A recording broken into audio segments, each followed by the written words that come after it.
She's barely passing. Why are we clapping like she cured cancer? My mother said loudly behind us.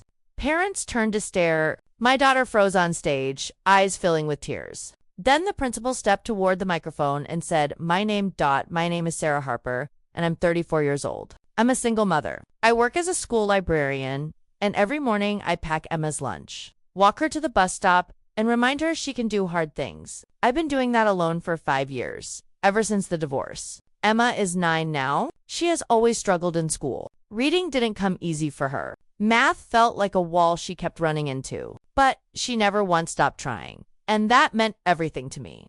Growing up, I was never the child my mother pointed to with pride. That was my older brother. He brought home trophies. He got the grades. He got the phone calls from relatives saying how wonderful he was turning out. I got silence, or worse, comparisons.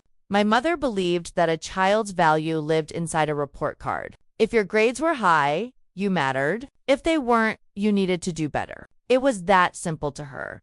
I wasn't impressive by her measurements. I wasn't climbing any ladder she recognized. But somewhere along the way, I decided I wanted something different for my daughter. I wanted Emma to know she was loved before she earned anything. I raised her on patience and encouragement, not fear and scorecards. It wasn't easy. Some days it was exhausting, but it was the only way I knew how to break the pattern. Graduation day was supposed to be Emma's moment. After years of reading tutors, late nights at the kitchen table, and more tears than I can count, she had made it through elementary school. I wanted the day to feel like a celebration. I even invited my mother, hoping maybe she had softened over the years. Hoping she could sit in that auditorium and just be proud for one afternoon. That decision would turn into the most humiliating moment my daughter had ever faced. If you grew up in a home where your small victories were invisible, where the things you worked hardest for were never enough for the people who were supposed to cheer the loudest, then you already know exactly what this story feels like. Subscribe to this channel if you've ever had to fight for the right to feel proud of yourself. I want to hear from you in the comments. Have you ever had someone try to embarrass you or your child in public? Let me know below. And if this story already has you feeling something, go ahead and hit like or hype before we continue. It really does help. The auditorium smelled like folding chairs and old carpet, and something close to cafeteria pizza from earlier that week. Families crowded the rows, fanning themselves with the printed programs. Emma was backstage with her class, and I could picture her fidgeting with the hem of her dress, the way she always does when she's nervous. My mother sat beside me. She'd arrived late and hadn't said much at first, which I took as a good sign. It wasn't. She started quietly enough, leaning toward me with small comments. That boy's tie is crooked. Did that family not dress up? Little observations that weren't really observations at all. I kept my eyes forward and smiled. Then Emma's name was called. She walked out from the side of the stage, chin up, shoulders back. I had practiced that walk with her in our living room 3 times the night before. She looked beautiful. I felt my chest fill up with something warm and full. And then my mother's voice, loud enough for the row in front of us to hear. She barely made it through 3rd grade reading. This is ridiculous. I went cold. 2 parents in the row ahead turned around. One woman looked at me with a small, sorry expression. Emma was mid-step when she heard it. I know she heard it because her chin dropped. Her smile disappeared. She accepted her certificate from the teacher at the end of the stage. And she did not look out at the audience the way kids do when they're searching for their person. She looked at the floor. I reached over and put my hand on my mother's arm. Stop, I said quietly. She pulled her arm back. I'm just being honest. Then the principal, Mr. Alvarez, paused the ceremony. He looked out at the audience for a moment without speaking. The room noticed. The shuffling stopped. He said he wanted to take a moment to recognize a student whose progress represented something much bigger than any single grade. He asked Sarah Harper and her daughter Emma to please remain after the ceremony. He would like to speak with them. My mother turned to look at me. I said nothing. After the ceremony, I thought maybe my mother would go quiet. I thought the principal's words might land on her the way they landed on me, like a gentle but firm hand on the shoulder. Instead, she followed me into the lobby and kept talking. She found 2 cousins who had come to watch their own children and started telling the story of Emma's reading struggles as if it were something shameful and public. Sarah coddles her. She said, "That's the problem. You can't raise a child like that and expect results." One cousin looked uncomfortable and stepped away. The other nodded along, and that was enough to keep my mother going. I told her she needed to stop. She looked at me with that familiar expression, the one that said I was being dramatic. "I'm not criticizing Emma," she said. "I'm criticizing your choices. You raised her alone. You made it harder than it needed to be. Emma had come out of the bathroom and was standing a few feet behind me. I don't know how much she heard. She didn't say anything. She just slipped her hand into mine, and I held it tight. Later that evening, my mother called 3 family members. I know because 2 of them texted me afterward, not in support, but as warnings. She had described the graduation as a participation trophy event, a ceremony designed to make mediocre children feel special. One family member laughed along. Another asked if Emma was going to be held back. I sat in Emma's room after she fell asleep and I watched her breathe. And I remembered being 12 years old, sitting at the dinner table while my mother told a neighbor how my brother had won the regional math competition. I had passed my English test that same week. Nobody mentioned it. I had trained myself to expect nothing, and I thought I had made peace with that. But watching my daughter sleep that night, I realized I hadn't made peace with it at all. I had just transferred it. This time was going to be different. What my family never knew was that for the past 3 years, I had been running a parenting blog and a growing YouTube channel completely anonymously. I never used my full name. I went by the Reading Room Mom. The channel was built around one idea, that children who struggle to learn are not broken. They are not behind. They are on their own timeline, and they deserve patience and a strategy, not shame and comparison. I started it because of Emma. I documented what worked, what didn't, the tutoring methods, the emotional conversations, the nights she cried at the kitchen table, and the mornings she got back up anyway. Parents found it, then more parents found it. Then teachers started sharing the posts. The channel grew to over 60,000 subscribers without a single person in my family knowing it existed. My mother had actually commented once on a post I shared from the blog on a neighborhood Facebook group. She didn't know it was me. She wrote that these kinds of communities encourage parents to make excuses for their children. I screenshot it and said nothing. Mr. Alvarez knew. He had figured it out about 4 months earlier when he read a post I wrote about Emma's 2nd grade reading assessment. He recognized the details. He pulled me aside one morning during drop-off and asked if I was who he thought I was. I told him yes. He shook my hand, what my mother didn't realize. I said to myself that night, was that the story she was laughing at? Was the same story that helped thousands of families?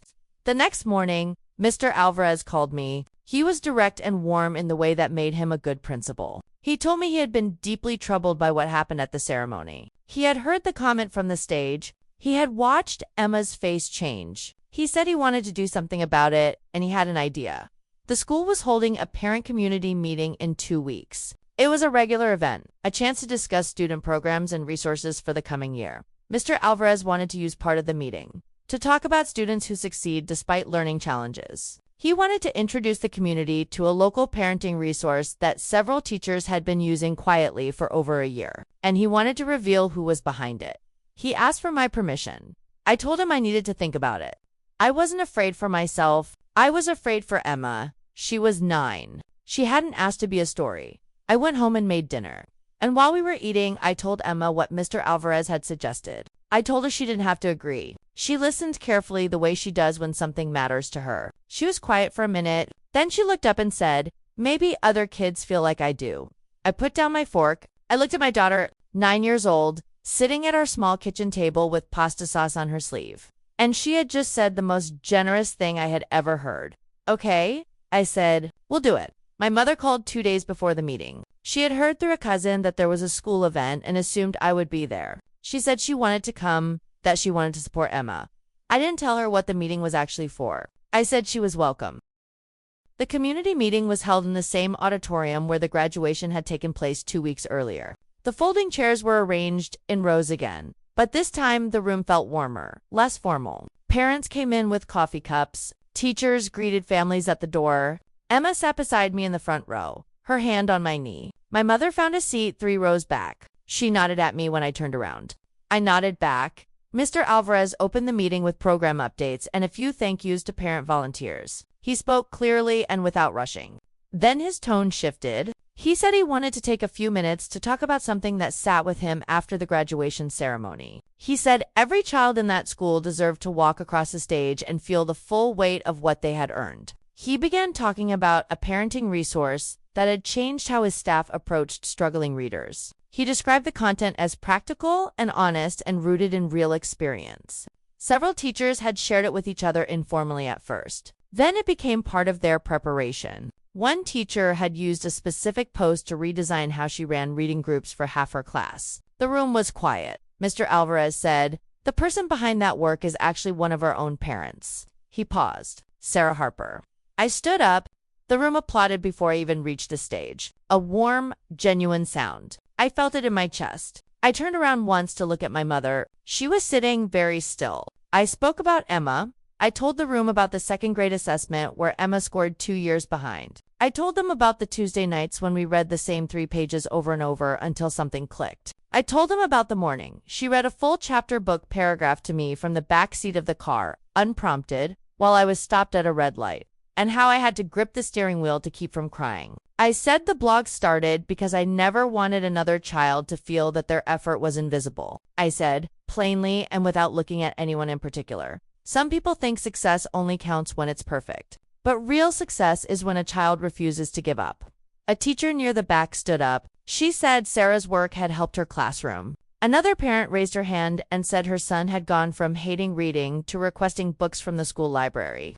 Then Emma walked up the steps at the side of the stage and stood beside me. She didn't say anything. She didn't have to. The room applauded again. Longer this time. I did not look at my mother again until I stepped down from the stage. When I did, she wasn't applauding. She was looking at the floor. The humiliation that had been meant for my daughter had found its way back to its source. After the meeting, parents came up to us in small clusters. A few asked about the blog. One mother asked if I ever did one-on-one consultations for families navigating learning evaluations. A teacher pressed my hand and said, "Thank you for being honest online when it would have been easier not to be." Emma stood beside me through all of it, beaming. She held her graduation certificate in one hand. She had brought it from home without me asking. My mother waited until most people had filtered out. She came over slowly and stood in front of us. She started to say something about the blog, something about not knowing, something about being proud, but the words came out clipped and unfinished. Like she was trying to open a door she'd kept locked for 30 years and the handle wasn't turning easily.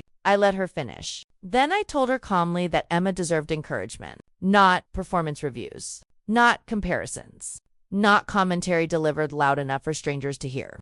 I told her that if she wanted to be part of our lives going forward, she needed to understand that I wasn't asking for an apology. I was drawing a line. My mother looked at Emma for a long moment. Emma looked back at her without flinching. Then my mother nodded once, quietly, and walked to her car.